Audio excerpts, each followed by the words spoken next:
California woman who claimed she was kidnapped. The police saying it was all a hoax, but her attorney speaking out overnight saying his client was a victim of a kidnapping. Hey guys, if you're new here, my name's Brooke and I enjoy researching strange occurrences, true crime, conspiracy theories, etc. and sharing my findings with like-minded and curious individuals. If you feel that you fit that description, please consider hitting the subscribe button down below. I post every single week. With all of the buzz surrounding Sherry Papini and Carly Russell over the last few months, along with my undying love for the movie Gone Girl, I knew when I read about this wild case, I immediately wanted to cover it for you guys. There are so many twists and turns, and it's just incredibly hard to believe these things actually happened and aren't just some made-up plot of a psychological thriller. So without further ado, buckle your seatbelts and let's get right into today's case. Denise Huskins and Aaron Quinn met in 2014 while working as physical therapists in Vallejo, located in the Bay Area of Northern California. Although they were very drawn to each other from their very first initial interaction, things were immediately complicated. Aaron had recently broken off his engagement with his former fiancée after discovering that she had been unfaithful to him. Although Denise felt an undeniable attraction to Aaron, she knew realistically that he couldn't have possibly gotten over a woman so quickly with whom he was just intent on spending the rest of his life. She didn't want to be a rebound, but she saw a lot of potential in the kind of partner that he could be to her. So, Denise decided to pursue a relationship with Aaron despite her instincts. Only about a year later, though, Denise probably wished she trusted her gut after finding out that Aaron had begun texting his ex-fiancée again, planning to rekindle their failed engagement. Always trust your gut. There is a reason you feel uneasy, and it's usually true, isn't it? Unless you have anxiety that comes with a near constant sense of impending doom like I do sometimes. But anyways, let's get back to the story. Denise was obviously overwhelmed with betrayal upon finding out that the exact thing she had feared most was true. She'd basically become a placeholder for another woman. She knew that she didn't deserve to be treated this way, but something about Aaron kept her intrigued. No matter how many times she told herself that she was going to leave him and that she wouldn't be treated like this, she would also picture their potential future together and all of the things that they could achieve. Eventually, on March 22nd, 2015, Aaron invited Denise over to his home in Mare Island so that the two could hash out their issues and decide if their relationship was something that they wanted to pursue and continue working on. After discussing how they could move forward over a few slices of pizza, some beer, and some whiskey, Denise concluded that as long as Aaron put forth his best and greatest effort, she would be willing to rekindle their relationship. So after the restoration of their relationship, the couple went to sleep in Aaron's bedroom around 1 a.m., feeling like the slate had been wiped clean and they were starting off on a brand new foot. But the next morning around 11 a.m., the Vallejo Police Department received a call from Aaron Quinn stating that his girlfriend Denise was in grave danger. When officers arrived at the home, they immediately noticed that Aaron seemed really out of it. They noticed several beer bottles piled near the trash can and figured that Aaron had had a little too much fun the previous night and was still feeling the effects. However, Aaron claimed that the beer bottles had been an accumulation of the last few days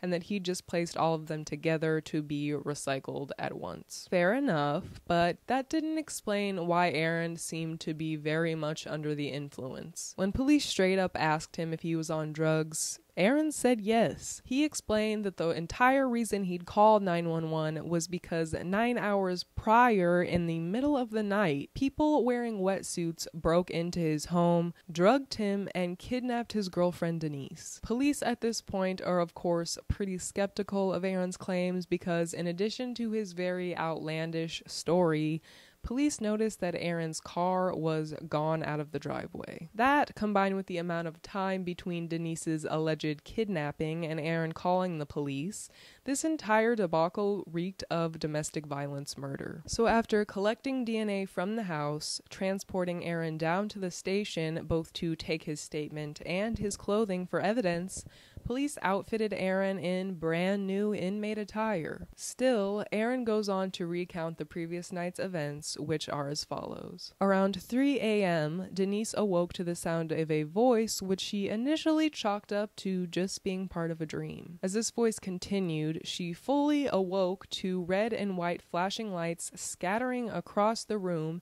and a man telling her that she was being robbed. Still in a half-asleep daze, Denise realized that this wasn't a dream at all, but a real-life nightmare. Aaron awoke around the same time in such confusion that he froze in absolute fear. The intruder told the couple that their intention was not to hurt anybody so long as the couple was fully cooperative. So when Denise was given zip ties and instructed to bound both Aaron's hands and feet together, that's exactly what she did. After that, she was led into Aaron's bedroom closet. And it was during her short trip to the closet that Denise had the opportunity to get her bearings and take a better look around her at this situation that was happening all too quickly. This was when she noticed that there were actually 2 intruders in the bedroom. Once she made it to the closet, the main intruder tied her up and then brought Aaron into the closet as well. Denise and Aaron both had their eyes covered with swimming goggles that had duct tape wrapped around the lenses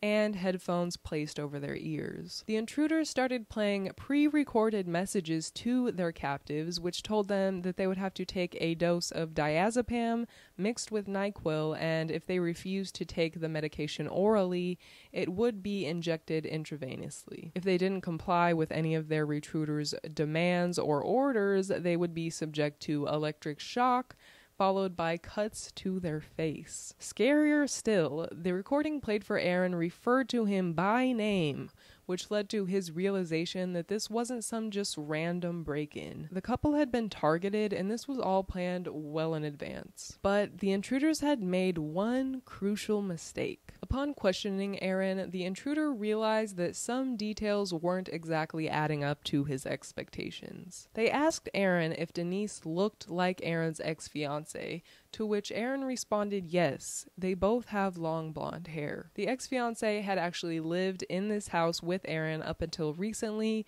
when she packed up all of her things and took off. Denise was actually really happy to hear that the intruder's plan hadn't gone accordingly. She hoped that this misunderstanding would lead the intruders to just leaving and giving up and letting them go, but unfortunately that is not how the night proceeded. The intruder explained to the couple that they would be taking Denise for 48 hours, in which time Aaron would be given a set of tasks to complete. He was instructed to call out sick for work the next few days and to text Denise's boss saying that she had a family emergency and would need the rest of the week off. Aaron would also have to withdraw money from his bank account and provide passwords to all of his devices and any accounts. The intruders told Aaron that they'd created both a fake email address and a fake phone number in order to communicate with him over the next 2 days, and that he would be under constant surveillance the entire time. If Aaron attempted to contact police at any point in time, the intruders would not hesitate to kill Denise right then and there. The main intruder then took Aaron downstairs to the living room couch, which was surrounded by lines of red duct tape on the floor. The intruder told Aaron that he was not to leave the perimeter of the taped off area, and after giving Aaron the sedative, the intruder was nice enough to ask if Aaron was comfortable, to which Aaron asked for a blanket. The intruder responded, "Oh, I'm sorry, I didn't realize how cold it was in here because we're all wearing wetsuits." After getting Aaron situated on the couch with a blanket, the intruder then retrieved Denise from the upstairs bedroom closet, put her in the trunk of Aaron's car before driving off into the night. Aaron was able to get the duct tape covered goggles off of his eyes, but it wasn't long before the sedatives began to kick in and take effect, and he passed out around 5 a.m. Aaron awoke a few hours later, still extremely groggy from the sedatives. He managed to follow his intruder's instruction of calling out sick from work for he and Denise, but he then passed out once again until 11:30 a.m. When I initially heard this, I was like, okay, dude, really? but then I had to stop myself and reconsider the fact that he was not only drugged, but the intruders had threatened to kill Denise if he called 911 or contacted police in any way. Being in that altered state and also believing that everything would work out just fine so long as he followed orders, I can sort of excuse him, I guess. I do believe 911 has a feature that allows for texting, so he could have texted their workplaces and then hurried and texted 911 really quick. But then again, maybe he thought the intruders were monitoring all of the calls and texts going out from the phone. But regardless, what's done is done, so I guess there's really no sense in ruminating over the details of what happened, because that doesn't change anything now. So at 11:30 a.m., Aaron awoke to several emails and text messages pouring in from the intruders' burner accounts, demanding 2 payments of $8,500. He responded to these messages, but the kidnapper never responded. Of course, this ignited extreme panic in Aaron, who thought that perhaps the intruders had went ahead and killed Denise already and were just done playing their little mind games with Aaron. Aaron's older brother actually worked for the FBI, so he decided to give him a call. I guess he saw this as sort of a loophole, but regardless if the kidnappers knew his brother was law enforcement, I can only assume that they wouldn't want him calling anybody. Whether they saw that you called 911 or just called one of your family members, would that still not raise giant red flags? I don't know. I just have a lot of questions concerning his thought process, but then again, I've never been in this type of situation, and your brain doesn't always work efficiently and properly in these high stress situations, so I will once again excuse Aaron. I say this as if he needs my input and I'm not some random stranger on the internet giving my unsolicited 2 cents. But anyways, Aaron's brother of course tells him to call 911 yesterday, and luckily he takes this advice despite being very concerned of the effect that this may have on Denise's fate. So upon hearing this entire outrageous story, police blatantly tell Aaron that they don't believe a single word. The story you're telling here, I ain't buying it all. You gotta think about how this is all gonna play out. I don't have anything to think about. I'm telling you what... Okay, listen to me. There ain't no frogmen came into your house. Nobody dressed in wetsuits or... That it didn't happen. They suggested that maybe the truth was the couple had gotten into a fight the night before, and Aaron pushed her down the stairs, killing her by accident. Maybe they'd been partying that night and Denise had overdosed, causing Aaron to panic and dispose of her body. Or maybe Aaron and Denise were experimenting intimately and things had taken a turn for the worst. They questioned if Aaron and Denise had any issues in their relationship and if Aaron had been cheating. Sort of like a Chris Watts type of situation. Not only did police think that Aaron's retelling of events was something straight out of a movie, but they had found a blood stain on his sheets when examining the evidence that they'd collected. Aaron claimed that the stain had been there for quite a long time, despite his multiple attempts to wash it out over time. He stated that he never could have guessed that a small, stubborn stain would one day point towards him murdering his own partner. Detectives not only called Denise's parents to let them know that their daughter was potentially in serious danger, they involved the FBI in their investigation. Aaron was eager to prove his innocence to FBI, so he voluntarily submitted to a polygraph, which they told him he failed. In reality, the test results came back inconclusive. Aaron was feeling really beaten down at this point. It was obvious that neither the Vallejo Police Department nor the FBI believed any part of his story, and he began to worry not only what that would mean for his future, but for Denise. Police doubt even had Aaron questioning his own sanity. Maybe he did do something to Denise after all and had just sort of blanked it out or had a mental breakdown and imagined the intruders. And this actually isn't unheard of whatsoever. For decades, police have been taught to utilize certain psychological interrogation tactics designed to sway questioning towards a confession, even if that confession isn't necessarily the truth. Police are legally allowed to lie during interrogations, making the suspect believe that there's already solid evidence against them. They could take advantage of a person's mental state and make them even more susceptible to confessing out of pure exhaustion. And there's so many other tactics that I don't even have time to get into, but it's a very interesting and messed up aspect of police investigations that I think is worth mentioning. So after 18 hours of intensive interrogation, Aaron's brother Ethan hires an attorney. Aaron was free to go from that point on from the police station because there wasn't actually any evidence to prove that he had done anything illegal or anything to Denise. Although he was innocent until proven guilty, Aaron's attorney assured him that the process moving forward would not be an easy one, and in fact, it would probably be a complete nightmare. The following day, on March 24th, journalists at the San Francisco Chronicle received a message that would shake up the case entirely, a voice recording sent from the kidnappers containing a message from Denise. In this recording, which was sent as a proof of life,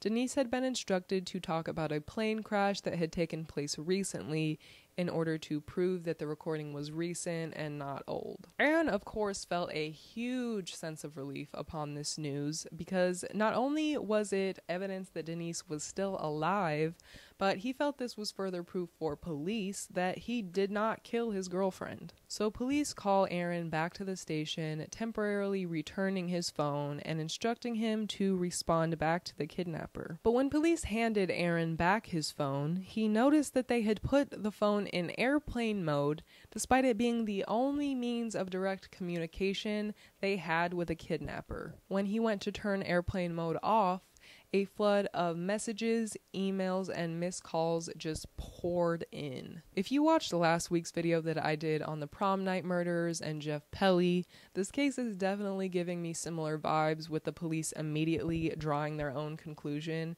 and then refusing to entertain any other possible explanations or even evidence. Like, imagine prioritizing your ego over the fate of somebody's entire life. Even if they truly believed that Aaron did kill Denise and made up this outrageous story, what plausible explanation do they have for turning the phone on airplane mode? Like, please make it make sense. I can only assume that they did so because either the notifications and missed calls kept coming through, or they just, I don't even know the other reason. My brain is just broken. It appears as if they didn't even bother looking through it at all. If they believed Aaron was responsible, would it not be a good idea to look through his correspondence or search history for any clues? Anyways, this is far from the end of the police incompetence in this case, so just, strap in and let's continue. On March 25th, 2015, 2 days after the initial kidnapping, the case took yet another turn that nobody could have seen coming. Denise's mother and father had traveled 400 miles from their homes in Huntington Beach to Vallejo in order to assist police in the search for their daughter. On this day, her father noticed a missed call from an unknown cell phone number, followed by a voicemail. When her father went to listen to this voicemail, he was absolutely stunned. It was Denise on the other end of the line, saying that she was at his home in Huntington Beach and a neighbor had let her into his house. Immediately, her father contacted the Huntington Beach Police Department. When police arrived at Denise's location, they wasted no time questioning her. She retold the events of the kidnapping, which matched up exactly with the story Aaron had been telling police in Vallejo. She then described being loaded into the trunk of Aaron's car by her captor and being held up in a boarded room for 2 days. She initially denied being sexually assaulted by her abductor, but later admitted that she had, claiming that the kidnapper threatened to harm both her and her family if she revealed to anyone that she had been assaulted or that her kidnapper was associated with the military. After 2 days, Denise says her abductor taped over her eyes, loaded her into Aaron's vehicle, and dropped her off. She originally feared that he was driving her to drop her off at a final resting place, where he would kill her and leave her body to be discovered. Throughout the past couple of days, Denise had been kept under near constant sedation. But as she heard her captor drive off, she peeled the tape off of her head with a sigh of relief and saw that he had left both her and her belongings in an alleyway. As she collected her things and walked towards the nearest street, she noticed that the street sign read Utica, which just so happened to be the exact street she'd grown up on in Huntington Beach,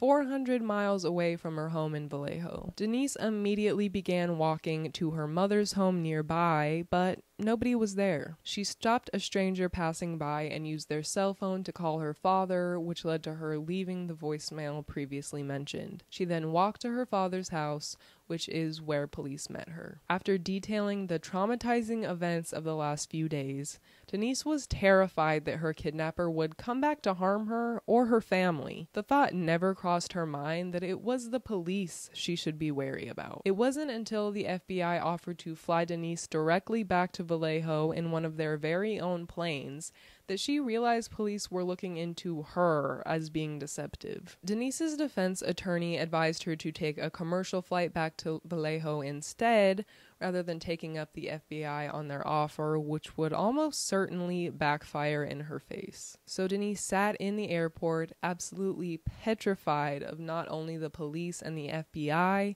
but the possibility of her kidnapper finding her once again, and this time, not letting her go. At the same time, news outlets were having an absolute field day. They immediately noted similarities between Denise and Aaron's situation and the book-turned-movie Gone Girl. If you've never seen or heard of Gone Girl, I need you to run immediately and at least watch the movie because it is so good. And if you're into true crime and psychological thrillers, then I promise you, you will absolutely love it the same way that I do. But for the sake of the story, I'll just say that it is a story about a woman who fakes her own disappearance and frames her cheating husband as revenge.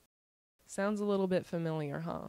Concurrently, Vallejo police began releasing statements that Denise's abduction appeared to be orchestrated for attention. Spokesman Lieutenant Kenny Park of the Vallejo Police Department hosted a press conference suggesting that Denise and Aaron had completely fabricated every claim, stealing valuable time and resources from the community and detracting attention away from true victims. He even said that Aaron and Denise should be the ones to apologize to the community for instilling fear into the public and for wasting their time. But this was no hoax, and the couple was absolutely devastated by the picture police were painting for the media. Not only were they psychologically recovering from the horrific occurrence, but they were being called liars on top of it. Additionally, the couple hadn't even had the opportunity to talk to one another following the abduction, let alone reunite with one another. Denise wanted nothing more than to see Aaron and be comforted by him, but in the back of her mind, she worried that he thought of her as a liar, much like the rest of the world seemed to. Denise has actually been quoted saying, "You go through something like that, and every moment, every ounce is about how do I live to see another second. That is all you can think about. The last thing you're thinking about is, if I do survive, I need to make sure that I'm believable." It was when Denise arrived back to Vallejo and met with her defense attorney that she was given the opportunity to share the entirety of her story that she had been too afraid to tell police initially. During her time in captivity, Denise shared with her abductor that she had been a victim of childhood SA. She did so with the slightest hope that her captor would have some sort of sympathy and compassion for her and not re-victimize her again in this way. Unfortunately, though, she would not only be assaulted twice by the assailant, but he had videotaped both of the encounters and threatened to post the videos on the internet if she went to police. So between having to choose videos of her assault being posted online for the world to see and having the entire country, including the police department, call her a liar, Denise was put in an awful situation where she had to basically choose the lesser of two evils. She was determined to convince at least the police to believe her, so that her assailant would have to face justice eventually. Denise's defense attorney pushed for Vallejo Police Department to conduct a rape examination on her as soon as possible, but he was met with absolute disregard when the police allegedly told Denise to just keep her clothing on, sleep in her clothing, and avoid taking a shower until the next day when they would talk to her. I'm sure I don't have to tell any of you this, but it is vital to have these kits done as soon as possible because obviously the evidence becomes harder to collect and analyze as time passes. So instead of getting Denise to the hospital ASAP, police completely put it off because they had the thought in their mind that she was a liar and that was that. To make matters even worse, police began referring to Denise amongst each other as Gone Girl when discussing her case. If these police officers of the Vallejo PD aren't the most heartless individuals,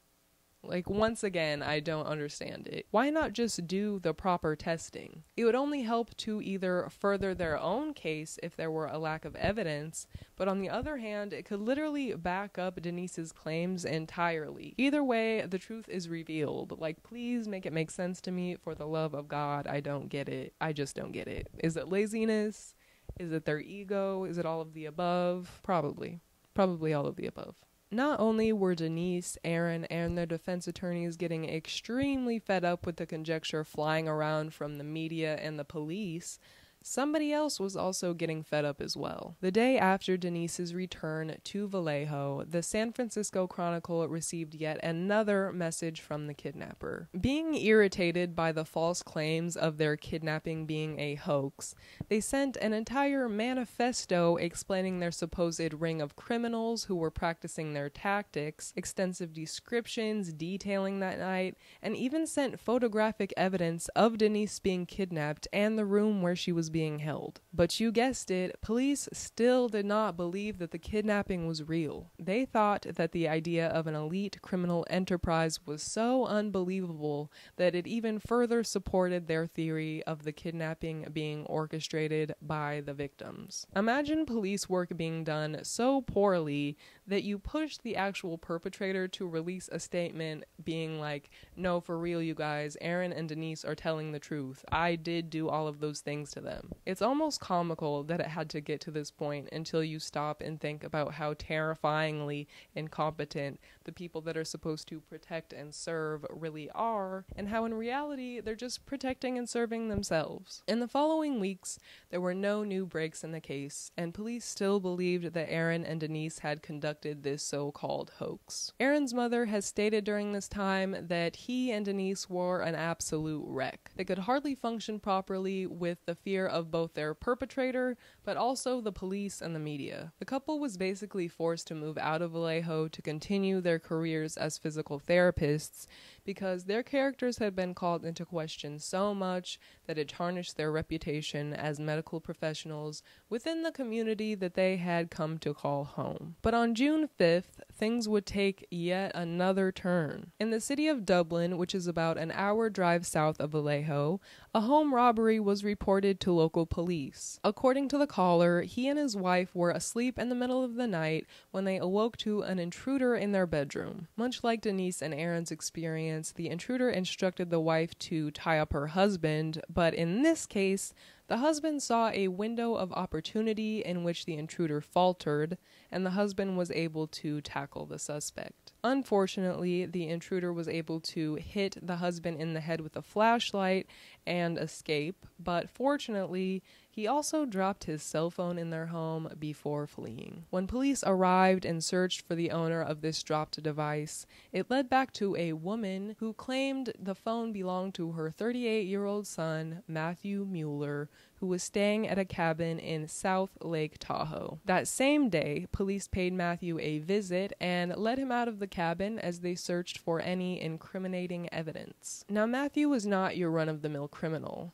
He had dedicated 5 years of his young adulthood to serving in the United States Marines, and he also went to Harvard Law School. Nothing about him really stood out as the profile of a criminal, yet when police searched his cabin, they found several phones, ski masks, stun guns, water guns with laser pointers attached, goggles covered in duct tape, and even a laptop that was eventually found to belong to Aaron Quinn. Dublin Police Department had a feeling that this wasn't the first time Matthew had committed such an awful crime. They found a long blonde strand of hair stuck to the duct-taped goggles, which didn't match either of the victims in Dublin. When searching Matt in their database, police discovered that he had been a person of interest in 2 other home invasions in 2009, where the female victims reported the threat of assault. Police found that the car Matt had driven to Lake Tahoe had been reported stolen around the time of Denise Huskins' kidnapping,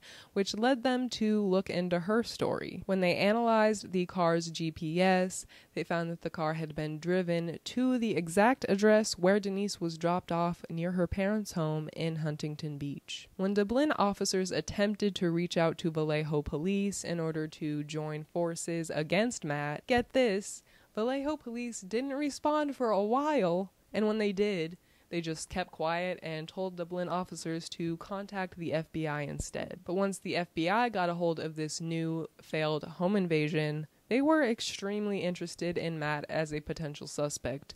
Thank God. Finally, Matt was taken into police custody, where he could no longer wreak havoc and instill fear onto unsuspecting couples sleeping in the middle of the night. After weeks of not only processing the traumatic event that they'd undergone, but being the laughingstock of their local police department and the entire internet, Aaron and Denise finally felt like the weight of the world was lifted off their shoulders. They resented the fact that it took so long to be taken seriously, and it wasn't a result of their own pleas for help. But finally, there was undeniable evidence that they hadn't recreated the movie Gone Girl for a bit of negative attention. Unsurprisingly, though, the Vallejo Police Department never had the humility to publicly apologize for the smear campaign that they encouraged against the couple. But the chief of police, Andrew Bideau, wrote a private letter stating that looking back, it was clear that the police department were incorrect in their assumptions of the case being a hoax. Yeah, you think? Matthew Muller's defense attorney argued in federal court that he suffered from bipolar disorder, along with extreme paranoia and psychosis. Matt stated that he was sick with shame for the pain and horror he caused, as he very well should be, and ultimately pled guilty to kidnapping, leading to a 40-year sentence. How convenient that Matt only realized that his repeated actions, which he'd gone out of his way to cover up, were wrong and caused people lifelong trauma. As if he didn't study law at Harvard of all places and just didn't know that he was harming people. Please. According to my research, it appears that Matt never revealed why he targeted Aaron's home or why he had originally plotted to carry out the kidnapping of Aaron's ex-fiancée and took Denise instead. Later on, after being treated at the Napa State Mental Hospital until he was found mentally competent to stand trial in Solano County Court, he pled not guilty to kidnapping for ransom, forcible assault, robbery, burglary, and false imprisonment. In the end, he was thankfully found guilty and sentenced to an additional 31 years in prison to be served concurrently with his federal sentence. Although one of Matt's messages to the San Francisco Chronicle stated that he was part of a criminal ring, Matt was the only person to be arrested and charged in relation to the crimes. Denise and Aaron were both certain that there had been more than one intruder on that fateful night, but they've ultimately had to come to terms with the fact that they will likely never be found. In 2016, Denise and Aaron filed a civil lawsuit and a federal complaint against the city of Vallejo and the Vallejo Police Department, citing defamation and emotional distress after officers claimed the victims wasted police resources. The city agreed to settle out of court, paying $2.5 million to the couple after humiliating them in front of the nation. Still, the city did not outwardly admit to any wrongdoing. And let's not forget that these lawsuits are typically paid out using taxpayer dollars, so just remember what your taxes are going towards when police act up. Or in this case, don't act whatsoever. Denise and Aaron went on to write a book called Victim F, From Crime Victims to Suspects to Survivors, which details the horrific night that Matt broke into their home and the following chaos caused by authorities. So if you're interested in doing a deeper dive into the nitty-gritty of this case, I would highly suggest that you check out that book since it's straight from the source. Aaron and Denise married in 2018, and by 2020, Denise gave birth to their daughter, who came into the world exactly 5 years to the day that Denise had been released by her captor. 6 years after this nightmare took place, the Vallejo Police Department finally released a public apology via email to ABC7 News after being overtaken by a new chief of police. They apologized for the work done by the previous chief of police and said that future survivors will be treated with compassion, dignity, and respect. Glad they finally figured that one out. You know, I gotta hand it to Denise and Aaron, because not only did they survive a literal nightmare come true, but they managed to stay strong and find hope in the absolutely awful situation that Vallejo police started and propagated across the country. Denise has openly spoke about dealing with PTSD and still receives the occasional hate message online, but she seems to be carrying on well and trying to live her best life with her new family. I don't know if I could act with such grace as she has, and I commend her for her resilience. I think the Vallejo Police Department acted completely inexcusably, and I'm glad they have a new chief of police who hopefully set a new and improved precedent for the department to stick to their word of doing their due diligence and treating victims with compassion. I'm really curious as to why Matt Mueller targeted this couple specifically. Did he know Aaron's ex-fiance personally? Did he have a bad experience with Aaron as a physical therapist? Or did he just find their information online and decided to target them since they likely had a decent amount of money from their careers? Matt was also a Harvard-educated lawyer. Why would he need to collect ransom from kidnappings when he could be making bank working the opposite side of the legal system? And who were the other people that allegedly worked with him in this criminal ring? There are so many questions left unanswered with this case, but unfortunately, I don't know or think we'll ever find out the entire truth. I'd love for you guys to leave your thoughts and opinions down below in the comments section, along with any case recommendations that you'd like to see from me in future videos. If you made it this far, I just want to thank you so much for taking time out of your day to talk true crime with me, and if you'd like to see me here again every single Monday, don't forget to subscribe and hit the notification bell so that you never miss out on an upload. Thank you so much again for watching, and I'll see you next time. Bye!